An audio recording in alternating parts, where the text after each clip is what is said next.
Israel తాజాగా ఇరాన్కు ఒక భారీ హెచ్చరిక జారీ చేసింది. వాళ్ళ మిస్సైళ్ళు వచ్చి ఇజ్రాయెల్ లోపల పడుతున్నాయి, బాలిస్టిక్ మిస్సైళ్ళు. వాస్తవంగా అణ్వస్త్రాలు లేవు ఇరాన్ దగ్గరని ఇప్పుడు స్పష్టమైంది. మా దగ్గర ఉన్నాయి అన్నట్టు బిల్డప్ చేసింది. ప్రస్తుతానికి యురేనియం శుద్ధి చేసింది ఉంది, భవిష్యత్తులో అణుబాంబులు తయారు చేయగలదు. అది ఆ చేసే లోపు ఇప్పుడు కొట్టేసింది ఇజ్రాయెల్.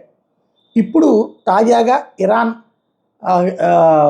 వేస్తున్న బాలిస్టిక్ మిస్సైల్స్తో దెబ్బతింటున్నాయి కొన్ని నగరాలు ఇజ్రాయెల్. దాంతో మీరు గనక ఆ బాలిస్టిక్ మిస్సైల్స్ ఎట్లాగే వాడితే టెహ్రాన్తో పాటుగా ఇరాన్లో ఉన్నటువంటి ఏ నగరాన్ని వదిలిపెట్టం, మేము కేవలం మీ సైనిక శిబిరాలని ధ్వంసం చేస్తున్నాం, మీకు సంబంధించినటువంటి అణు కార్యక్రమాన్ని ధ్వంసం చేస్తున్నాం, మీరు మా దేశంలో ఉన్నటువంటి సాధారణ నగరాల మీద పడుతున్నారు, మా సాధారణ ప్రజల ఇళ్ళని ఆస్తుల్ని ధ్వంసం చేస్తున్నారు, మీరు ఇది ఆపకపోతే బూడిద చేసి పెడతాం, గాజాలాగా తయారు చేస్తాం టెహ్రాన్ని అంటూ ఒక భారీ వార్నింగ్ ఇచ్చింది.